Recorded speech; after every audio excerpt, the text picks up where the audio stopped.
America has a severe housing shortage. Between now and 2035, we need about 4.3 million more apartments just to keep up with current demand. This mill we're sitting in right now in Fall River, Mass. is part of that solution.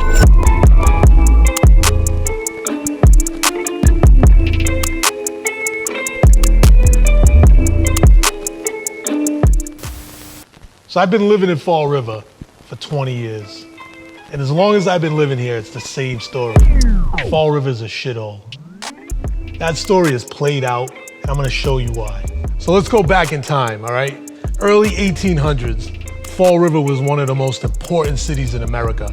This was the textile capital of the Northeast. All these mills you see, they served a purpose, right? The cotton came from the South, they created the fabrics, and they shipped it out all over the country. So before you had refrigeration, you had to have an iceman bring you ice. So how did they get the ice through the city? They had horses. Where did the horses live? They lived here. This was a stable for horses that used to deliver ice around the city for the Cook Board and Ice Company. Now over time, what happens? Like all industries, things get farmed out, there's cheaper labor elsewhere. I think at one point we reinvented ourselves as like the project capital of Massachusetts. So we took all that Fed money, opened up all these projects around the city, and just brought everybody in. Now what happens when you bring a bunch of people in that aren't from the community, that don't care about the community, and there's no investments in the community? It all goes to hell. And that's what happened in Fall River. Pump the brakes on the train real quick.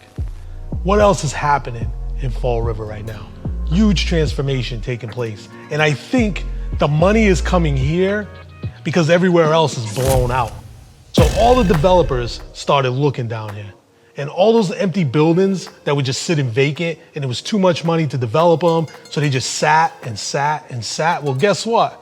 They got real sexy. 285 to 299 South Main Street. The old police station on Bedford Street. The artist lofts on Durfee Street, Commonwealth Landing. We have Benjamin and Nathan Building, 33rd Street, 38th 3rd Street, 295 Bedford Street, 60 Hartwell Street, 697 Duval, V609.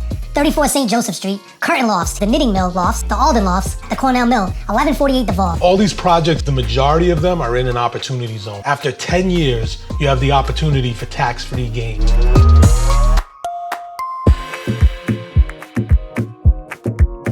They built the Duval Street, just completely cut the water off from the city.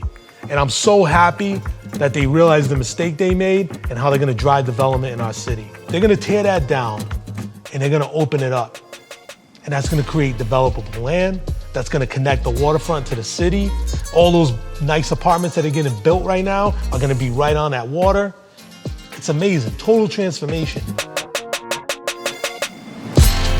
That's how this movie ends. We get built out and we become a destination, not a pass-through. If you made it this far in the video and you're a player and you know what it takes to do this project and you have the ability to do it, that's my cell phone number on the screen. Hit me up, let's connect, we'll smoke a cigar, I'll take you through the property, I'll walk you through the city, and we'll see what we can do to bring this vision to life. Oh, by the way, we got so much footage of this place, the transformation that we've already done here, the steps in the process. I got the best marketing team in the business. Stay tuned, because we got way more footage coming.